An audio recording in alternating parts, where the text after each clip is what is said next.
Olá, queridos amigos, aqui é a Sandra Amaral, fisioterapeuta, e o título do vídeo de hoje é Raiva, o que fazer com ela? Bem, este tema foi um tema de uma das rodas que fizemos aqui no nosso consultório. As rodas de terapia comunitária integrativa acontecem aqui no consultório uma vez por mês aos domingos, às 4 horas da tarde, e são todos convidados, mas para vir precisa avisar e fazer a reserva. Então, se um dia você quiser vir, entre em contato, confirme a presença, não apareça, porque normalmente os lugares são contados e se você resolver aparecer na hora, talvez você perca a viagem, é muito provável que você perca a viagem. Então, confirma antes, avisa a gente que você quer participar, será uma alegria recebê-lo. Mas essas rodas de terapia comunitária, que eu fiz a formação há um tempo atrás e agora eu sou supervisora dos alunos da escola do IAV, que forma esses alunos.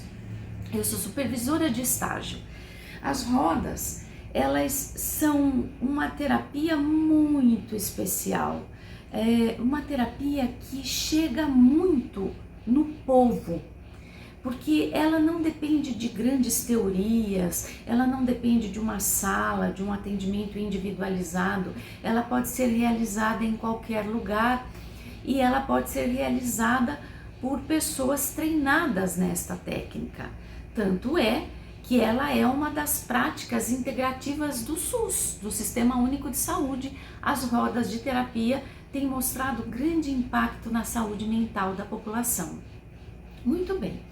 Então, essa é a roda de terapia comunitária. A gente se encontra, a gente faz dinâmicas, a gente faz descontrações, depois a gente fala das pedrinhas no sapato, das questões que estão nos incomodando. Quem quiser falar, quem é mais tímido não precisa falar nada, só ouve e já é beneficiado.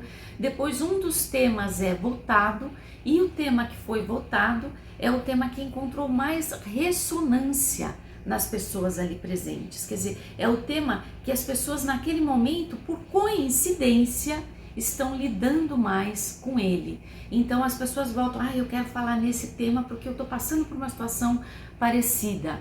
E o tema vence, e aí o tema que venceu a gente aprofunda.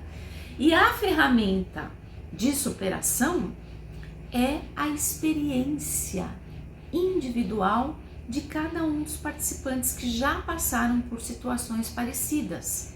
E é também o apoio do grupo, a rede de apoio, a rede de acolhimento que o grupo é capaz de fazer, que o grupo, as pessoas que se reuniram ali naquela roda, são capazes de oferecer para aquele problema, para aquela pessoa, e fazendo isso, elas também estão contemplando as suas próprias necessidades e carências. Então, vale muito a pena, é muito linda. Numa das rodas que a gente fez aqui, a última, obviamente eu estou aqui preservando o anonimato das pessoas, mas eu só vou falar o tema e o que foi discutido, né? O tema que mais encontrou ressonância foi a questão da raiva. Era algo que de você sentir raiva por não conseguir mudar uma situação, né? Então, o nosso mote, a nossa pergunta-chave da roda foi: quem já sentiu raiva com uma situação que não podia mudar e o que fez para superar? Olha, logo de cara me vem à mente uma frase que é muito dita na Irmandade de Alcoólicos Anônimos.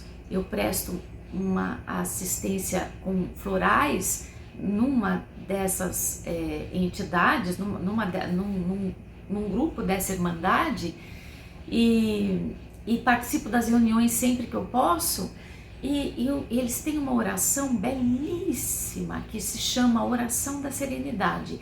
A Oração da Serenidade já começa respondendo essa pergunta aqui, olha, quem já sentiu raiva em uma situação e o que fez para modificar? Olha o que diz a oração: Senhor, concedei-me, Senhor, a serenidade necessária para aceitar as coisas que eu não consigo mudar. Porque às vezes a situação tá lá, você quer porque quer mudar, sente raiva de um, do outro, da situação, de você mesmo, mas você não pode mudar. Aquilo lá não é para você mudar, não está nas tuas mãos.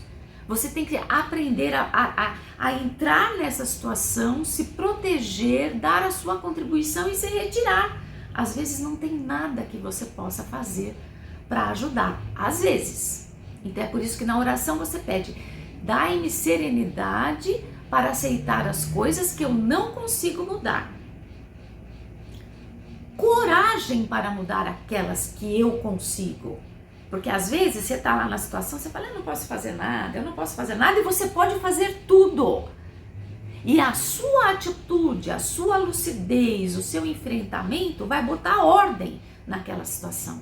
Vai resolver aquela situação de muitas formas, para muitas pessoas. Mas você, às vezes por comodismo, às vezes por preguiça, às vezes porque é necessário uma grande energia para lidar com aquilo, por tantos outros, às vezes até por covardia, a gente fala: ai, não vou fazer nada. E estava em nossas mãos fazer alguma coisa. Veja, é a mesma situação, é a mesma. A depender do que está acontecendo ali, você pede serenidade para aceitar o que você não pode mudar naquela situação. Mas você também pede coragem para mudar naquela situação as coisas que você pode mudar. Porque às vezes você pode e não muda. Mas aí sabe como que a oração termina? Com uma última frase que fecha com chave de ouro. Diz assim: e sabedoria para distinguir uma da outra. Uma da outra o quê? Para distinguir aquilo que eu não posso mudar, que eu tenho que me conformar, que eu tenho que me proteger daquilo porque eu não posso mudar. E sabedoria para me dar aqui um start de dizer: epa, aí eu consigo mudar. Aí a minha atitude, o meu posicionamento vai fazer diferença. Então, o final da oração é sabedoria para distinguir aquilo que eu posso mudar daquilo que eu não posso mudar. Então, a gente já começa refletindo a questão da raiva, pensando um pouco nesta oração. Será que nessa situação de raiva, qual é o pedaço dela que eu tenho que aceitar? Qual é o pedaço dela que eu posso mudar? E qual é a minha humildade para pedir para o poder superior sabedoria para compreender o meu papel naquele momento e o que eu devo fazer? Porque por mais inteligência emocional que a gente tenha, por mais inteligência racional que a gente tenha, meus amigos, se a gente não tiver a humildade para pedir o encaminhamento de Deus, a gente mete os pés pelas mãos. É aquela pessoa que é super culta e super prepotente. Pediu a orientação de Deus? Provavelmente não. Ou então aquela pessoa que tem uma força que poderia agir: ai, mas eu acho que não, eu sou tímido, deixa pra lá. É muito deixa pra lá na vida das pessoas. É muito deixa pra lá. Uma ou outra coisa a gente deixa pra lá, mas vai deixar tudo pra lá? Não dá, né? E então esse que deixou tudo para lá também provavelmente não pediu a orientação de Deus. E Deus intuiria, Deus colocaria a vontade no coração, o raciocínio na mente para dizer: vai lá, age dessa forma, você tem a força, eu tô com você, vamos lá, não é? Então muitas situações a gente poderia mudar e não muda por covardia, porque dá preguiça, porque gasta muita energia de ir lá enfrentar a situação, gasta mesmo. Mas se a gente tem a energia e se a gente é movido sentimentalmente para agir, então a gente tem que agir, né? Então o nosso mote foi esse. Quem já se sentiu raiva com uma situação e o que fez para mudar? Então a gente pensou um pouco na estratégia da oração da serenidade dos alcoólatras anônimos, que eu acabei de falar. E aí uma das participantes da roda, que eu não vou dizer o nome, mas até poderia, porque ela falou uma coisa muito linda, que é exatamente essa questão da oração. Ela diz assim: Quando eu não sei o que eu faço, o que eu tenho que fazer, eu oro e eu me acalmo. E alguma ideia vem. E eu me lembro, inclusive, que às vezes aquelas pessoas que eu estou querendo livrar de um conflito, às vezes elas precisam passar por aquele conflito para aprender alguma coisa que elas ainda não sabem. Talvez eu já tenha aprendido, mas aquelas pessoas não.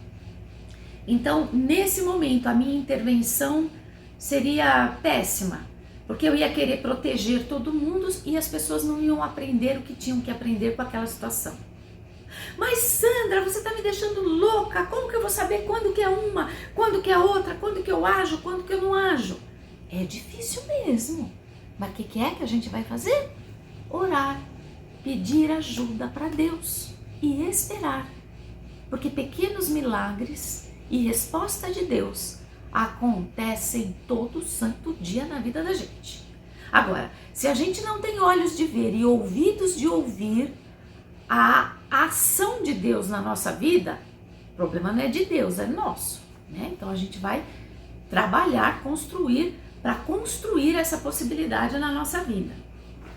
Então uma das pessoas que já tinha passado por um problema semelhante trouxe a contribuição da oração e a lembrança de que cada um passa aquilo que precisa passar e que às vezes você intervindo, indo lá, poupando todo mundo, você os poupa também de uma lição.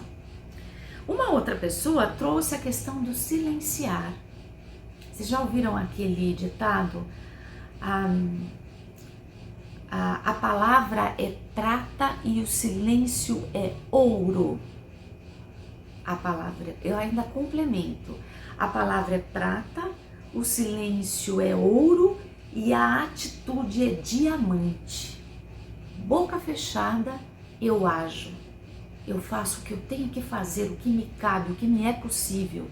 Um exemplo vale mais do que 1000 palavras. Às vezes, com a minha atitude de silêncio e a minha atitude de apaziguação, já é o suficiente para, se não colocar ordem na situação, pelo menos amenizar bastante os ânimos. Então, essa pessoa trouxe a questão do silenciar e a lembrança de novo, de que cada um tem que passar aquilo que tem que passar, né? Que às vezes a nossa ajuda salva, não é que salva, às vezes a nossa ajuda é salutar, ela traz consciência e às vezes a nossa ajuda, pretensa ajuda, pode ser que atrapalhe o desenvolvimento pessoal daquela pessoa naquela situação. Depois teve uma outra querida pessoa que sempre vem na nossa roda, todas são, né? Mas essa aqui falou assim: eu não perco tempo ficando com raiva, sabe por quê? A raiva tira a minha energia, a raiva suga a minha energia. Eu fico exaurida e não fiz nada de bom. Então eu procuro expulsar a raiva de mim, ressignificar a raiva e enxergar a arrogância do controle que eu queria oferecer naquela situação.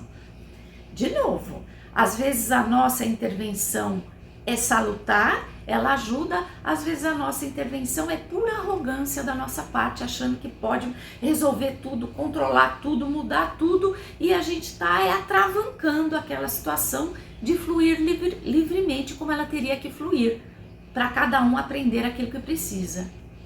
Então essa querida colega, amiga da roda, trouxe essa contribuição de enxergar a arrogância do controle, que às vezes a gente tem, e dar um tempo para cada um acertar e errar. Olha que liberdade! Eu dou um tempo para você acertar, para você errar, dou um tempo para você acertar. Eu acho que é um pouco o que Deus faz com o nosso livre-arbítrio. Vocês não acham? E conscientizar a questão do próprio controle. Às vezes, quando a gente explode a raiva de uma forma positiva, não agressiva, a gente evita morrer de um infarto agudo do miocárdio. Bem, queridos amigos, era isso que eu tinha para dizer para vocês hoje. Muito obrigada pela sua atenção. Venha para a roda, Siga-nos nas redes sociais e até o nosso próximo vídeo.